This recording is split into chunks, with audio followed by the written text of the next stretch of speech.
وَإِذْ صَرَفْنَا إِلَيْكَ نَفَرًا مِّنَ الْجِنِّ يَسْتَمِعُونَ الْقُرْآنَ فَلَمَّا حَضَرُوهُ قَالُوا أَنصِتُوا فَلَمَّا قُضِيَ وَلَّوْا إِلَى قَوْمِهِمْ مُنذِرِينَ قَالُوا يَا قَوْمَنَا إِنَّا سَمِعْنَا كِتَابًا أُنزِلَ مِن بَعْدِ مُوسَى إِنَّا سَمِعْنَا كِتَابًا أُنزِلَ مِن بَعْدِ مُوسَى مُصَدِّقًا لِمَا بَيْنَ يَدَيْهِ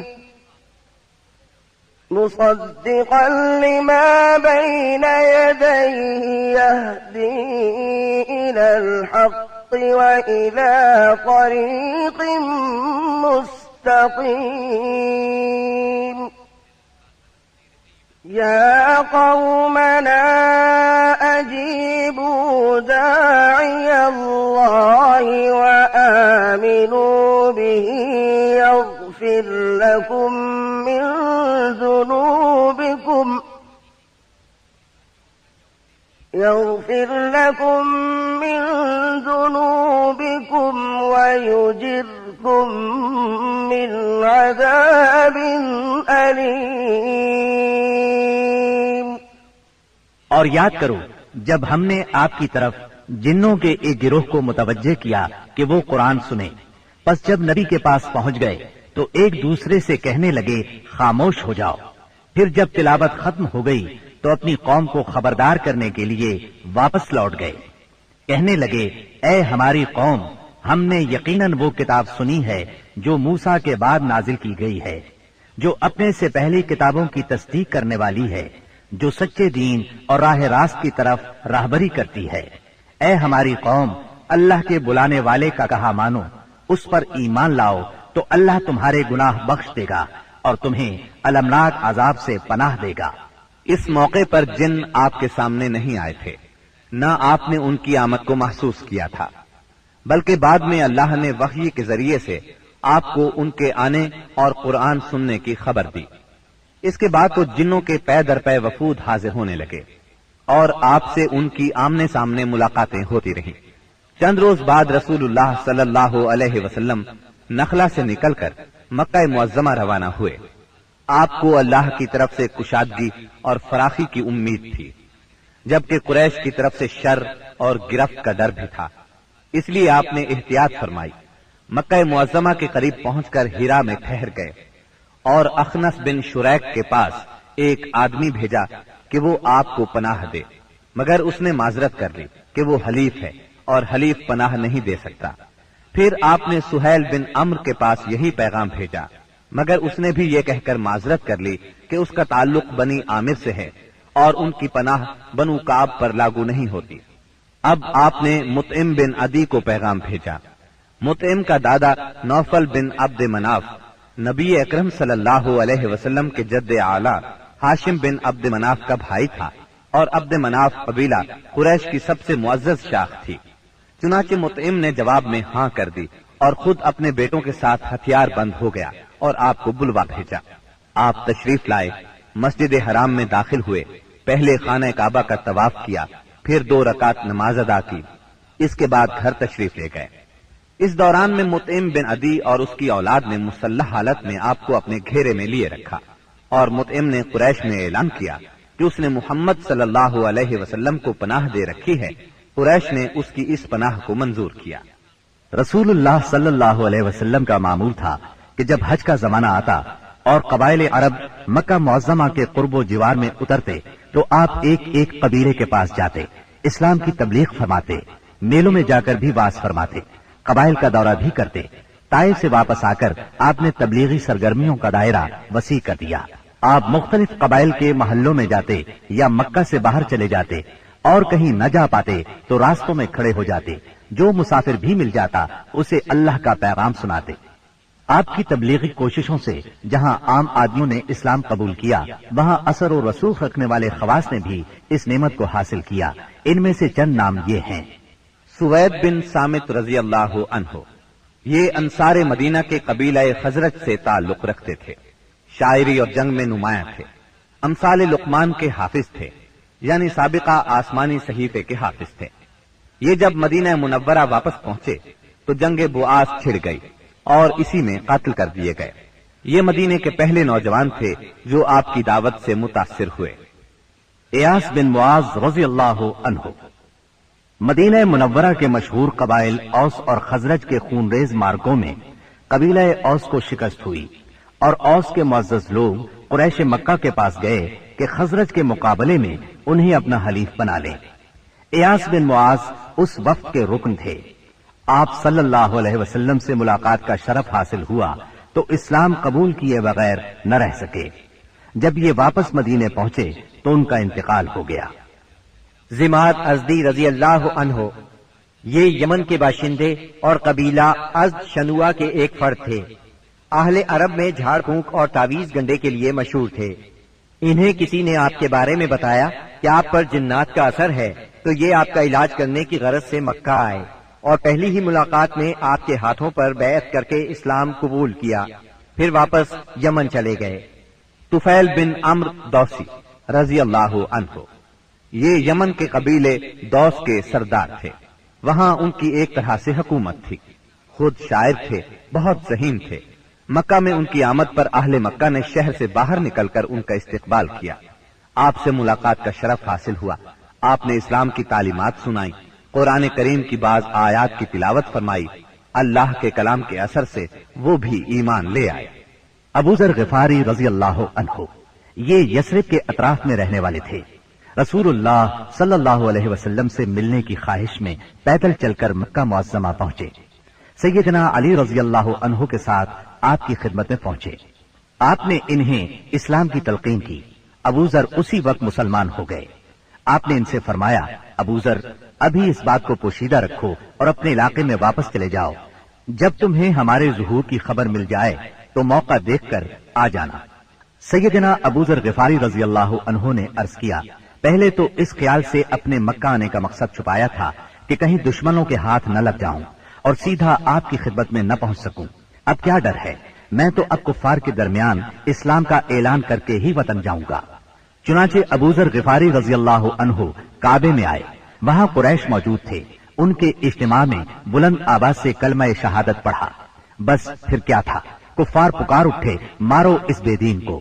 کفار چاروں طرف سے ان پر ٹوٹ پڑے، انہیں نیچے گرا لیا اور خوب مارا۔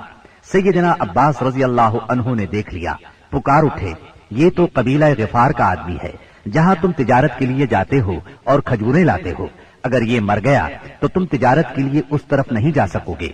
یہ سن کر انہوں نے ابو ذر کو چھوڑ دیا۔ دوسرے دن وہ پھر خانہ کعبہ پہنچے اور بلند آواز سے کلمہ پڑھا۔ قریش نے پھر مارا۔ آخر چند روز بعد ابو ذر واپس اپنے گھر چلے گئے۔ یہ پہلے صحابی ہیں جنہوں نے اسلام کا کلمہ بلند آواز میں پڑھ کر خانہ کعبہ میں کفار سے مار کھائی اور اسلام کے لیے ہر سختی کو خوشی سے برداشت کیا۔ نبوت کے 11ویں سال موسم حج میں یعنی جولائی 620 عیسوی میں اسلام کو چند کارآمد بیج مل گئے۔ وہ دیکھتے ہی دیکھتے سرسبز و شاداب درخت بن گئے۔ ان کی لطیف اور گھنی چھاؤں میں بیٹھ کر مسلمانوں نے برسوں کے ظلم و ستم کی تپش سے نجات پائی، انہیں راحت نصیب ہوئی۔ ان حضرات کے نام یہ ہیں: اسعد بن زرارہ، اوف بن حارث بن رفاعہ، یہ اوف بن افرا کے نام سے مشہور تھے، رافع بن مالک بن اجلان، قطبہ بن عامر بن حدیدہ، عقبہ بن عامر بن نابی اور جابر بن عبداللہ بن ریاح۔ یہ لوگ 11 نبوت میں حج کے لیے آنے والوں کے ہمراہ آئے تھے۔ چنانچہ یہ لوگ مینا کی گھاٹی میں رات کے وقت باتیں کر رہے تھے کہ رسول اللہ صلی اللہ علیہ وسلم کا گزر اس طرف سے ہوا۔ آپ نے آواز سنی تو ان کا رخ کیا، ان کے نزدیک پہنچ کر فرمایا، آپ کون لوگ ہیں؟ وہ بولے، ہم قبیلہ خزرج کا ایک گروہ ہیں۔ آپ نے فرمایا، یعنی یہود کے حلیف؟ وہ بولے، ہاں، آپ ٹھیک سمجھے۔ اس پر آپ نے فرمایا، تو پھر کیوں نہ آپ حضرات سے بیٹھ کر کچھ بات چیت کی جائے؟ انہوں نے کہا، ضرور، کیوں نہیں، تشریف رکھیے۔ چنانچہ آپ صلی اللہ علیہ وسلم وہاں ان کے پاس بیٹھ گئے۔ آپ نے ان پر اسلام کی حقیقت واضح کی، قرآن کی تلاوت کی اور اللہ عز و جل کی طرف دعوت دی۔ اس پر انہوں نے ایک دوسرے سے حیران ہو کر کہا، دیکھو، یہ تو وہی نبی معلوم ہوتے ہیں جن کے حوالے سے یہود تمہیں دھمکیاں دیا کرتے ہیں، کہیں وہ اسلام لانے میں پہل نہ کر جائیں۔ چنانچہ ان حضرات نے فوراً ہی اسلام قبول کر لیا۔ پھر انہوں نے کہا، ہم اپنی قوم کو ایسی حالت میں چھوڑ کر آئے ہیں کہ کسی اور قوم میں ان جیسی دشمنی نہیں ہے، بس اگر اللہ تعالیٰ انہیں آپ پر اکٹھا کر دے تو ان کے لیے آپ سے معزز کوئی نہیں ہوگا۔ پھر انہوں نے وعدہ کیا، ہم دین کی دعوت دیں گے، آئندہ سال حج کے موقع پر پھر آپ سے ملاقات کریں گے۔ اور پھر جب یہ لوگ واپس مدینہ منورہ گئے تو اپنے ساتھ اسلام کا پیغام بھی لے گئے۔ چنانچہ وہاں گھر گھر اسلام کا چرچا ہونے لگا۔ اسی سال یعنی شوال 11 نبوت میں رسول اللہ صلی اللہ علیہ وسلم نے سیدہ عائشہ رضی اللہ عنہا سے نکاح فرمایا۔